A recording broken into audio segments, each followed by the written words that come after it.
Good morning.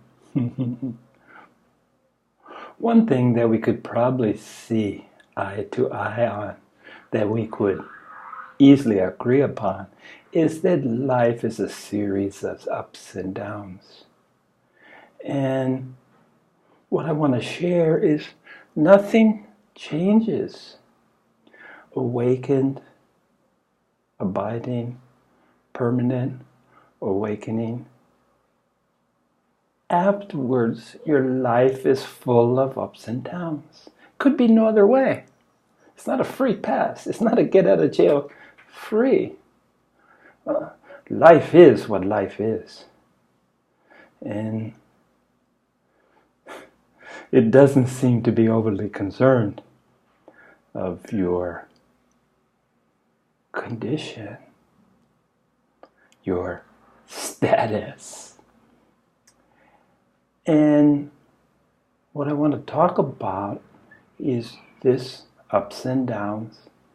I've been suffering from acute anxiety attacks these last few weeks. Maybe it stretches on to months. It was only in the last, with the help of my cardiologist, my heart doctor, was able to diagnose that the bouts of dizziness, cold sweat, shaking, was nothing to do with my heart. I had to look elsewhere for the source. And then I started paying more attention. When did it occur? And it was acute. I went to the hospital before I saw my doctor on Wednesday. And when I went to the hospital, it was really crowded and really packed. And hospitals are never the best of environments. And the group level, the level in the hospital was full of anxiety, full of fear, full of dread, full of impatience. It was hard to find many what we might call positive attitudes amongst the crowded hospital conditions. And it's understandable that people are not their best if they're at the hospital. And the more crowded it is, the more waiting's involved, and the more impatient can flower. But I found myself, everything went dark. I found myself immediately wanting to flee, get the hell out of Dodge. And I couldn't because I need my medication from my doctor. And I need to check in with him to talk about these symptoms, that this condition. And I attribute it to low blood pressure, actually. High pulse, low blood pressure when I measured it. But shallow breathing. Anyway, my cardiologist challenged me to look elsewhere than at my heart.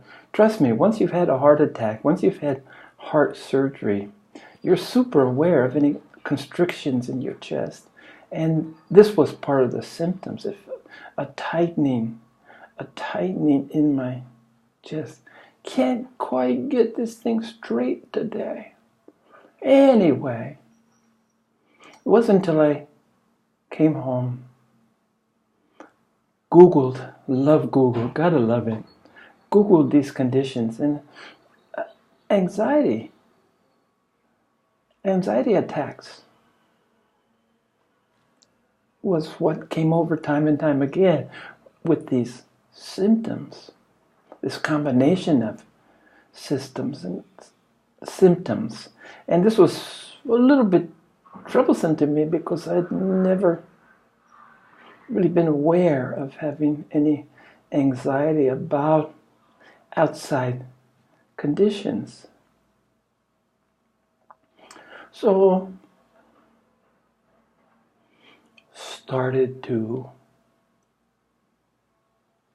look, started to accept, started to question, and came back to healing. And at this point, I want to talk a little bit about healing. I'd always considered myself somewhat of a psychological, emotional healer. I could have a calming effect. I could listen and receive and expand. I talked last week about sphere of serenity.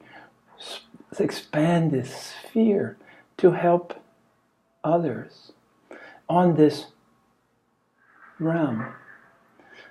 Not so much as a healer, as a comforter, where they could find solace, they could find a kindred spirit who was willing to listen without immediately suggesting, analyzing any kind of cure. So just as I would do with another, I did with myself. Didn't look for reasons. It was comforting, I have to say, to put a label on this experience, to separate it from the realm of the physical heart organ. And give myself the same consideration that I would another. In other words, hear myself. Take a look, examine, bring it to my meditation. Because this anxiety was overriding my natural propensities and protections, my sphere of serenity, while still intact. Inside was a cauldron, racing pulse, cold sweat.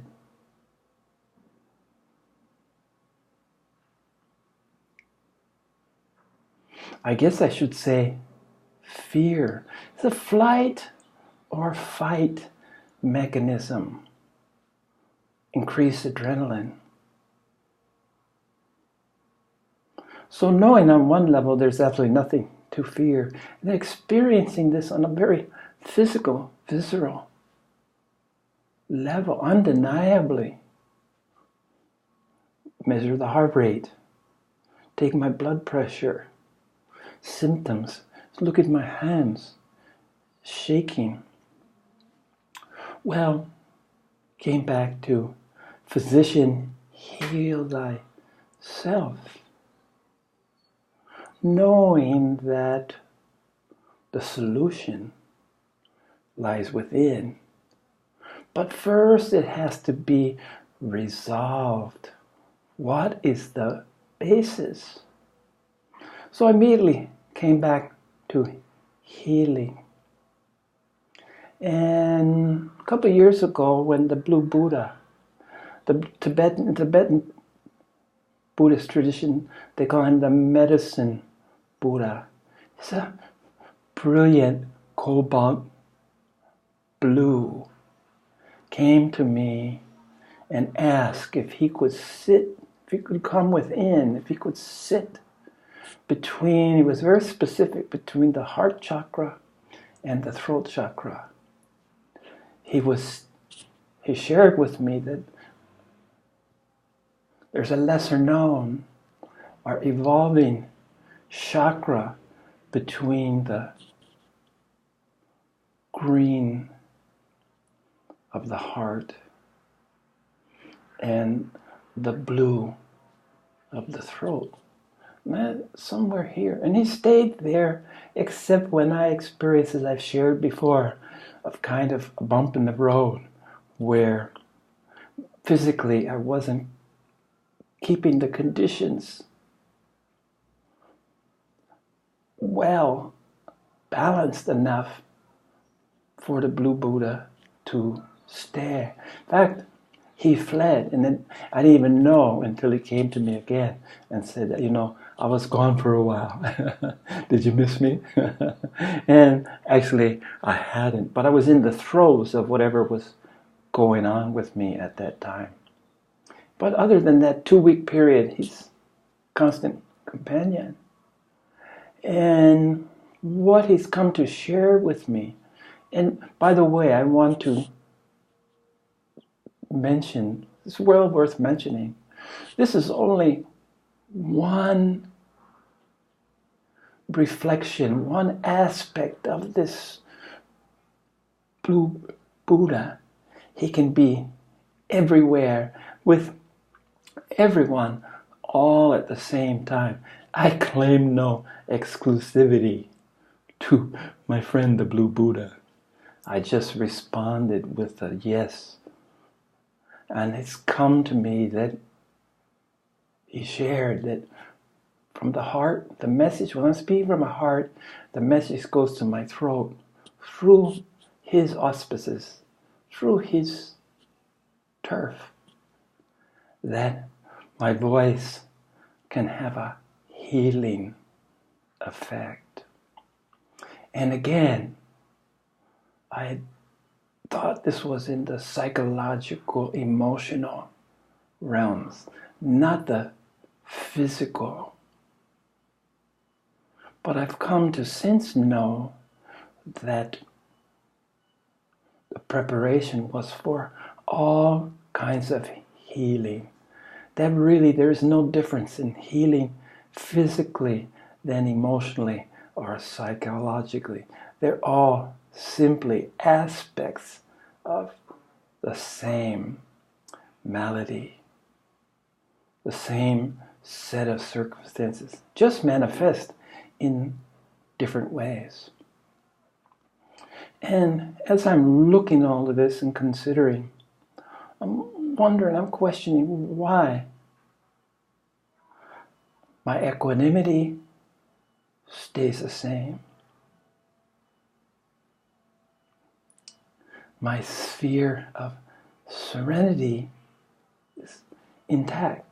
And yet, somewhere within this was anxiety, anxiousness. To the point, so anxious to the point of having physical manifestations. And I'm sure this flight or fight, the adrenaline was a source of a lot of this energy. So I started with healing and looking to first heal myself. But then I thought, wait a minute.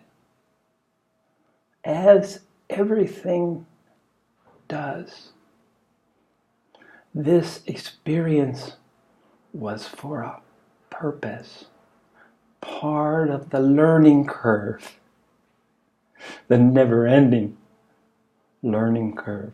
So I quit. So I told myself, it's not a matter of curing this. There was no pressure, no hurry, no anxiety to rid myself of high anxiety. Rather, it was a chance to reflect and look at the other conditions, as I've mentioned.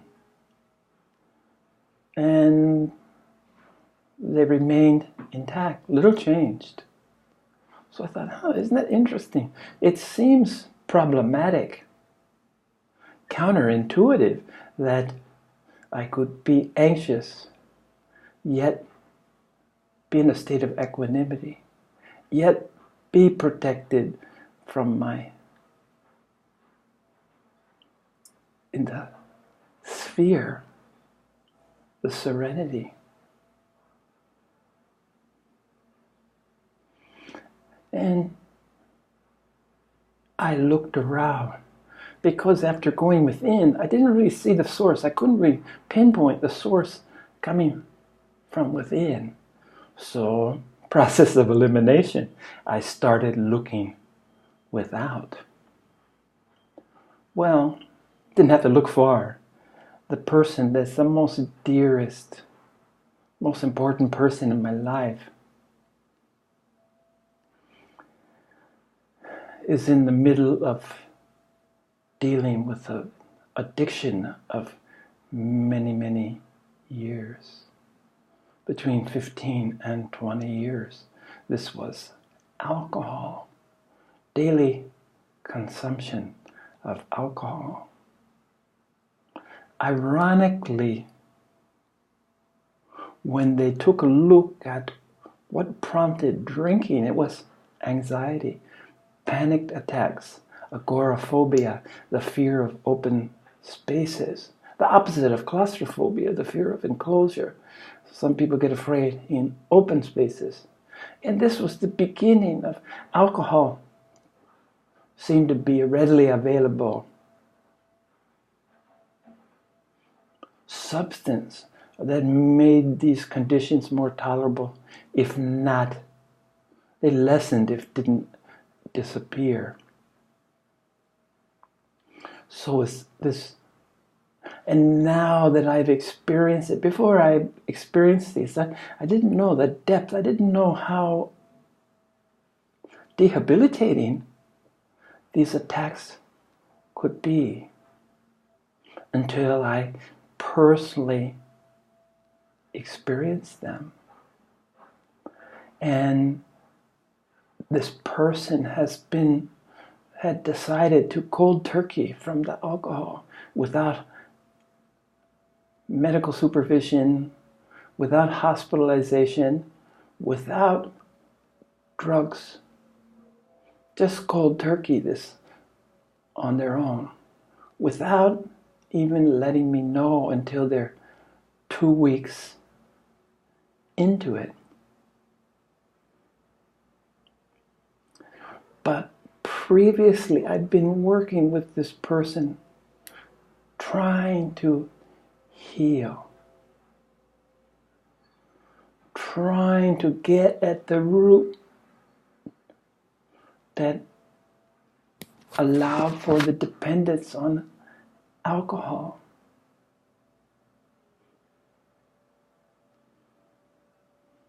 And this means opening up.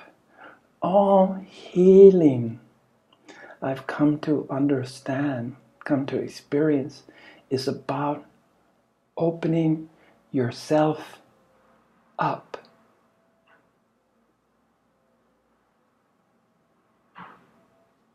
So I had to experience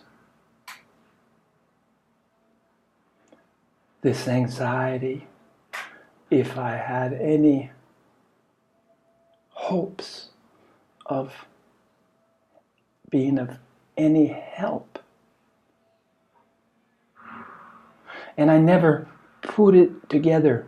1, 2, 3. Psychological, emotional healing, I took it for granted because I'm no stranger to depression. Dysthymia is what I was diagnosed. It's a low-grade depression where the cycles are very extended. It's a manic, instead of the manic's ups and downs, they're still there, but the curve has been drawn out. Dysthymia means that the ups would be 2 or 3 years, followed by a down of 2 or 3 years, where the manic could be moment to moment, day to day, week to week, one instant to the next, up and down. Mine was stretched out. So it wasn't a leap. If I was helping someone, wanted to help someone, wanted to heal someone psychologically, emotionally, I always have been a deeply emotional person. So empathetic. So I could understand these and willingly take them upon myself because I was no stranger to them. And I had found my solution. My solution with depression is that it's not curable. It's always there. But what you can do is take away the importance. Take away the focus. Wake up and was, oh, depressed today. Okay. It's like, so what? It's just another condition of the world we find ourselves in. Perhaps more personal at this point, obviously. But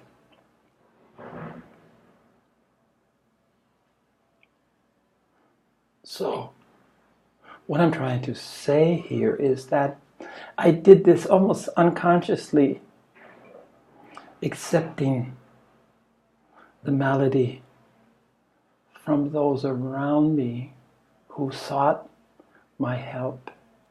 And this is critical. People had to seek me out. In this particular instance, when I'm dealing with a friend's, a loved one's addiction, it's much more personal. And it was the seeking out seems to be implicit in the relationship.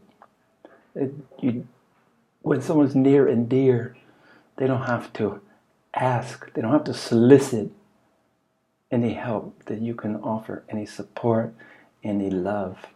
This is non-judgmentally, freely given. So as I sit here speaking to you, this process is still going on within me.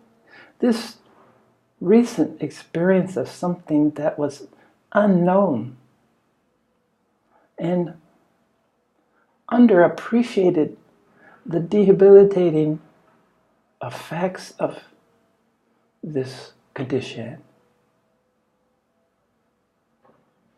The adrenaline that was driving it, this basic instinct from flight or fight, survival.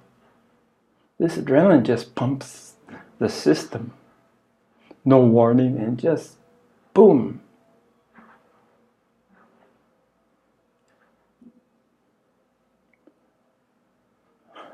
So I started taking a look at this, the nature of physical healing compared to the psychological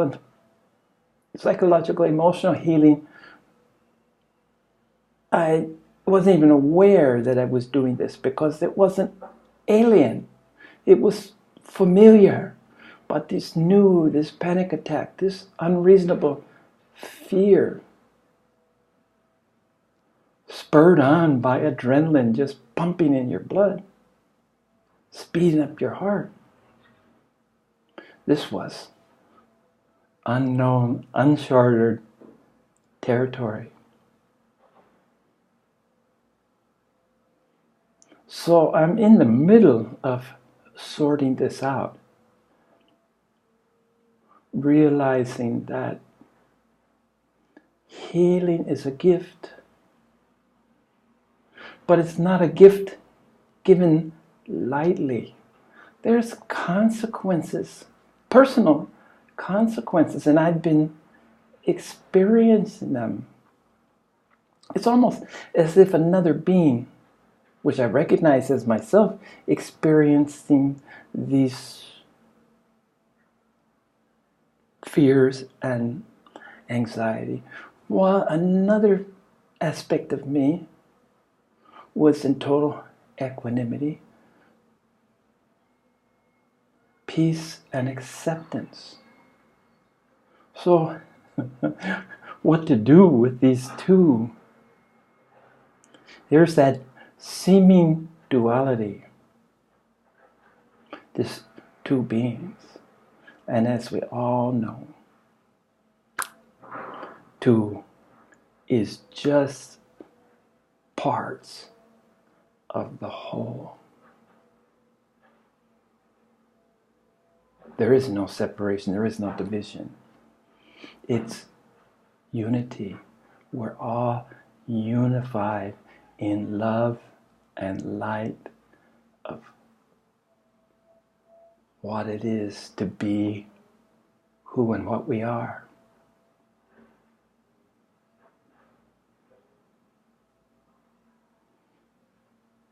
So stop looking for a cure is what I'm trying to share.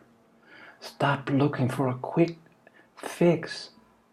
Understanding somehow on a much deeper level that to be empathetic, to empathize, needed to experience.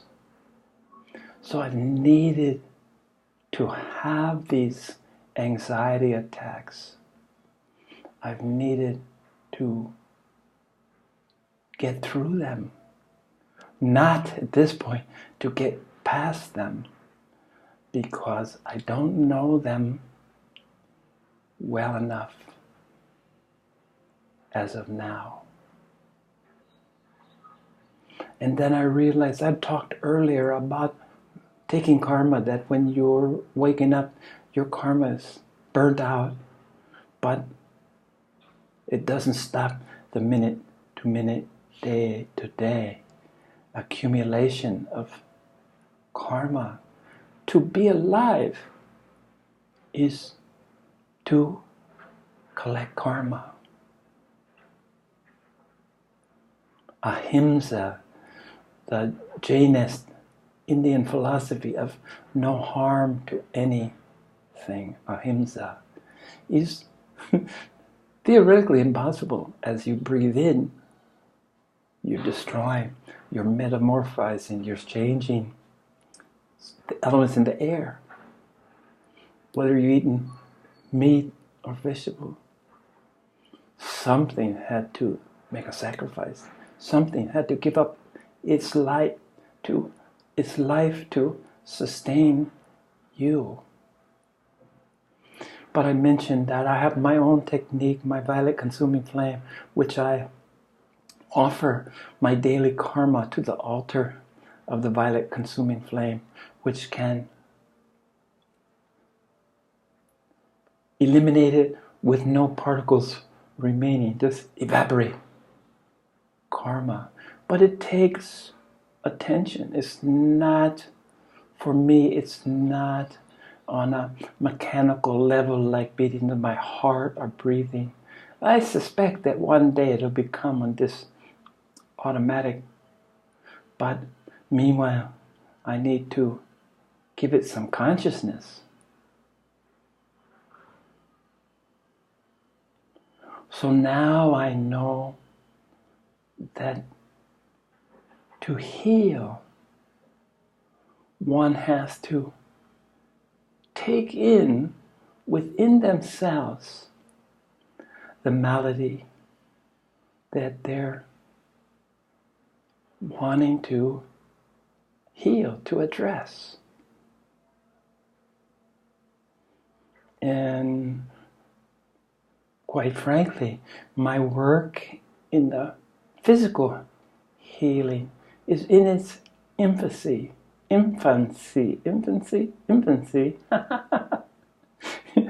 It's not well developed, it's not well honed. But it seems to be something that will become more and more a part of me, a part of the way that I can give back for all the blessings I've received. So what I'm sharing is that I had to relax, let it be, let the anxiety be. Don't look for a quick cure. Just as the person that I'm trying to help cannot look past their alcohol condition as resolved or solved. it will take continuous effort, vigilance.